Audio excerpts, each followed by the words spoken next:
You order beef and broccoli from the place down the road.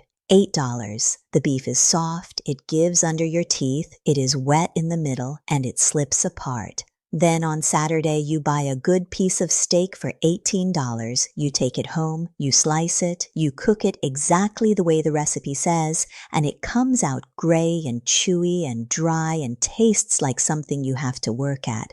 Better meat, worse result. And you have spent years blaming the cut or the pan or the recipe or yourself. It is none of those. That takeout beef was almost certainly a cheap cut, cheaper than anything you would put in your cart, and it was made tender in 20 minutes by something that costs about 4 cents. Every Chinese restaurant in your town does it. Every Chinese home cook does it. Almost nobody outside those kitchens has ever been told what it is. My name is Shufen. My grandmother did this to every piece of meat that came into her house, and she did it without thinking, the way you would rinse rice. There was a bowl, and the meat went in the bowl, and it sat while she cut the vegetables, and that was simply what you did with meat before it met a hot pan. It never occurred to her that anybody did it differently. I am going to give you the whole thing, the one ingredient that does the real work, which is already in your kitchen. The exact amounts, because this is the one place where too much is far worse than too little. The step everybody skips, that is the difference between soft beef and wet, heavy restaurant beef. And at the end, the part that will change what you buy, because once you can do this, the cheapest beef in the store beats the expensive one. And I will tell you exactly which cut to reach for. But first, you have to understand why beef goes tough, because once you see it, everything after makes plain sense. A muscle is bundles of long fibers, and around and through them runs connective tissue. When you put that meat on heat, the proteins inside those fibers start to change. They tighten, they shorten, they pull in on themselves like a hand closing into a fist. And they are full of water, so as they clench, that water is squeezed out, and it runs into the pan, and it hisses and steams away. And what is left in your mouth is the fist, dry, tight, chewy. That is all toughness is. Proteins clenching and wringing out their own water. Nothing else. So there are only 2 ways to win. You either stop the fist from closing so hard, or you get the meat off the heat before it can. The Chinese method does both at once, and it takes about 25 minutes of waiting and roughly 2 minutes of work. Now, the part that should genuinely bother you, because these are the things you have been doing carefully, on purpose, believing they helped. You marinate in something acidic, lemon juice, vinegar, wine, pineapple, a bottled marinade that is mostly acid. And you leave it for hours, because more must be better. Acid does break proteins down, that is true, but it also does the thing you are trying to prevent, which is that it makes the proteins on the outside clench and squeeze water out, so a long acid soak gives you meat that is mushy and grainy on the surface and dry underneath. 2 hours in a lemon marinade does not tenderize a steak. It cooks the outside of it and ruins the texture. You buy your way out. The recipe says the beef was chewy, so next time you go up a grade and up again, and now you are cooking a $22 piece of meat in a stir-fry, and it is still not what the restaurant gave you, because the problem was never the money. And you crowd the pan. You put a whole pound of beef into one skillet at once, and it drops the temperature of that pan instantly, and the meat sits there releasing water until it is swimming in it. That is not searing. That is boiling meat in its own juice, and then the water finally cooks off, and only then does the meat start to brown, by which time it is cooked through twice over. That gray, weeping pan is the single most common thing I see, and it is why so many people believe they cannot cook beef. So, here is what a Chinese kitchen does instead, and it happens in 4 moves. Move 1, and it is free. Cut the meat correctly.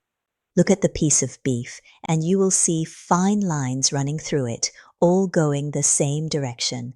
Those are the fiber bundles. If you cut along them, Every piece on your plate contains long, unbroken fibers, and your teeth have to do all the shearing. Cut across them at a right angle to those lines, and the knife has already done that work, and each fiber in the mouth is a short stub. Same beef, a different food. And cut it thin, about the thickness of 2 coins, 1/8 of an inch. Thin against the grain is where half of all tenderness comes from before you have added a single thing. Here is how you actually get slices that thin without a professional knife. Put the beef in the freezer for 20 to 30 minutes first until it is firm at the edges but not frozen through. Firm meat holds still under the blade. Soft meat rolls and squashes and you end up with wedges. 20 minutes in the freezer and even a dull knife cuts like a good one. Slice at an angle laying the knife over and you get wider pieces that cook faster still. Move 2, and this is the secret itself. Baking soda, not baking powder. Baking soda, the plain box in your cupboard, the one you have used for cakes and drains, and the smell in the fridge. 4 cents worth of it does what an $18 upgrade at the meat counter cannot. Here is why it works, and it is beautiful. Meat is slightly acidic. Baking soda is alkaline, the opposite end. Coat the surface of the beef in a little of it, and you push the pH of that outer layer up, and at that higher pH, the proteins simply cannot bond to each other as tightly. The fist cannot fully close. So when the heat hits, the fibers do not clench hard, and they do not wring themselves out, and the water stays where it was. The meat stays soft and stays wet. That is the entire trick, and it has been in Chinese kitchens for generations. Now the amounts, and this is where I need you to listen properly, because this is the one place on this whole channel where more will hurt you. 1/2 teaspoon of baking soda for 1 pound of beef. That is it, level, not heaped. Too much and you will taste it, and it is not a small unpleasantness. It tastes soapy and faintly metallic, and it does not cook away, and the texture goes past tender into something soft and slippery and wrong, like meat that has given up. People try this once, use a big spoonful because they want it to really work, and then decide the method is nonsense. It is not the method, it is the spoon. Weaker is better. Say it twice. Weaker is better. Toss the sliced beef with that 1/2 teaspoon until every piece has some on it. Let it sit 15 to 30 minutes at room temperature, and do not go past 40, because past that the surface starts to soften too far. Then rinse it properly in a bowl of cold water, 2 changes until the water runs clear. This step is not optional, and it is the one people skip. The baking soda has already done its work on the surface of the meat, and it does not need to be there anymore, and if you leave it, that is when you taste it. Rinse it away, and the tenderness stays behind, because the change happened in the protein, not in the coating. Then dry it, really dry. Squeeze the beef in your hands over the sink, then press it between paper towels or a clean tea towel until the outside is barely damp. Wet meat cannot brown. Every drop you leave on it is a drop the pan has to boil off before any cooking begins. And that is the difference between beef that sears in 90 seconds and beef that stews for 5 minutes. Move 3. And this is the one that makes the difference between soft beef and restaurant beef. You are going to put water into the meat on purpose. In a Chinese kitchen, this has a name, and it is done to every piece of meat that goes in a stir-fry, and I have never once seen it in a Western recipe. Put the rinsed dry beef in a bowl. Add a tablespoon of soy sauce and a tablespoon of Shaoxing wine, or dry sherry, if that is what you have. Then add 3 tablespoons of cold water or cold stock, but not all at once. A splash at a time, and after each splash, you mix with your hand, always stirring in one direction, and you keep going until the liquid has vanished into the meat. It will vanish. That is the strange part. Push it, and the beef drinks it, and after a minute, the bowl is not wet anymore. The meat is just heavier and plumper and slightly tacky in your fingers. You have put water inside the muscle, and that is water it will still have when it reaches your plate. This is the reason restaurant beef is juicy in a way home beef never is, and it costs you 60 seconds. Then you lock it in. 1 tablespoon of cornstarch, mixed through until every piece is coated in a thin, slick paste. An egg white if you want it silkier still, and for a stir-fry, I would. And last of all, 1 tablespoon of oil, stirred through at the very end. That order matters. The cornstarch makes a soft jacket that holds the water in and shields the meat from the direct violence of the pan, so the outside does not overcook while the inside catches up. The oil goes on last because it stops all the pieces from gluing themselves into one lump and lets them slide loose into the pan. Put the oil in first, and the cornstarch never sticks properly, and half your coating ends up on the bottom of the wok. Let it sit at least 20 minutes now. Half an hour is better, and it will happily wait in the fridge overnight. And honestly, overnight is best of all. Move 4. The heat. And this is where people undo everything they have just built. Get the pan properly hot. Hotter than feels sensible. A drop of water should skitter across it and vanish, not sit and sizzle. Add your oil, swirl it, and then work in batches. Half a pound of meat in the pan at most, in one single layer, with space between the pieces. Then leave it alone, 30 seconds without touching it. Every time you stir, you drop the pan temperature and you release more water, and people stir constantly out of nerves and end up with the gray, weeping pan again. 30 seconds still, then toss, another 30 seconds, and it is done. 90 seconds total. Take it out of the pan while you still think it might need a little longer, because it does not, and it will carry on cooking on the plate. Cook your vegetables in the same pan. Then, at the very end, the beef goes back in with the sauce for 15 seconds, just long enough to get hot and get coated, and off the heat and onto the table. That is the whole method. Slice thin against the grain. Half a teaspoon of soda, 20 minutes, rinse, dry. Beat in the water, then cornstarch, then oil. Screaming hot pan, small batches, 90 seconds. The mistakes that ruin it are few, and every one is avoidable. Too much baking soda. Not rinsing it off. Not drying the meat afterwards. Cutting along the grain instead of across it. Cutting too thick. Putting the oil in before the cornstarch. Crowding the pan. Stirring constantly. Leaving it on the heat because it looks underdone. That is the entire list, and if your beef disappoints you, it failed on one of those, and 9 times out of 10, it was the pan being too full or the soda being too much.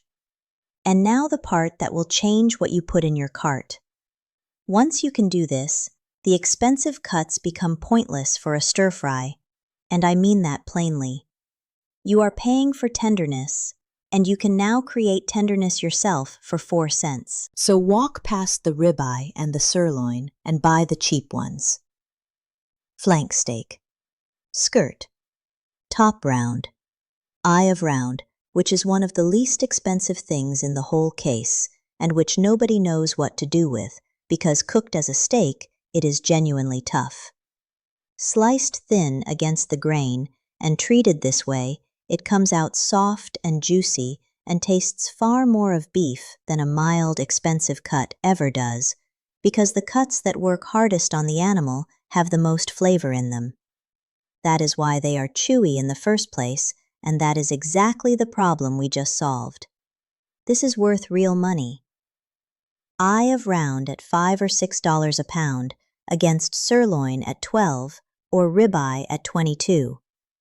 If you cook beef once a week, you will save a few $100s a year and eat better while you do it. And it works on more than beef. The same 4 moves, with a smaller pinch of soda, make chicken breast soft instead of stringy, and pork loin, and the tough parts of lamb. Chicken needs less, about a quarter teaspoon a pound, and less time, 15 minutes. Fish needs none of it at all, only the cornstarch, because fish has nothing like that structure to fight. Now let me say the plain thing about why nobody told you. Walk to the meat counter and look at how tenderness is sold to you. Grades and names and marbling and price per pound. And every step up that ladder costs more. And the whole ladder exists because tender meat is the thing people will pay for. That is a real difference, and I am not saying it is a lie. But it is a difference you are buying, when for most of the ways you cook at home, you could simply make it. Look on the shelf beside the spices, and you will find the other version of this.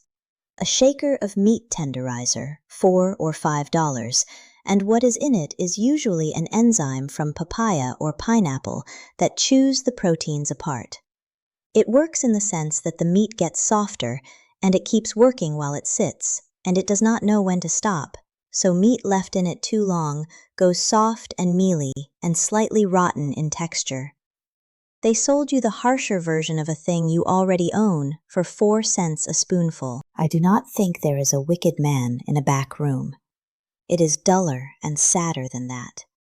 There is money in the upgrade from round to sirloin to ribeye. There is money in a shaker with a label.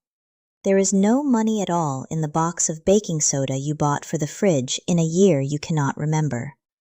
Nobody films a commercial for half a teaspoon of it.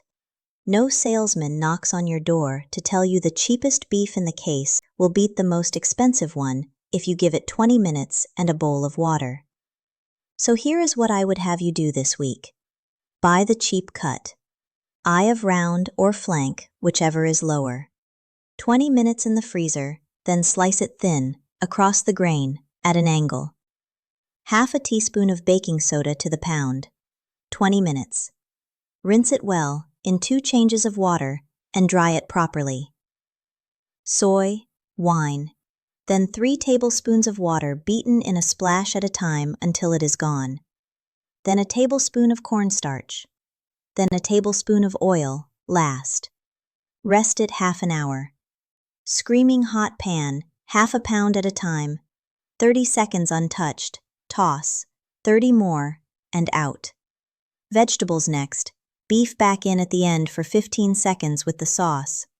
And when you sit down and eat it, notice what happened, because it will be the first time your own beef has done what the takeout beef does, and you will find that the difference was never the pan and never the money. Tell me in the comments what cut you tried it on and what you paid a pound for it, because I am always curious what beef costs where you are, and it is different everywhere. And tell me whether you were a lemon marinade person or an expensive cut person, because it is nearly always one or the other, and neither of you was doing anything foolish. The stories you leave will teach the next person far more than I ever could, and I read every single one.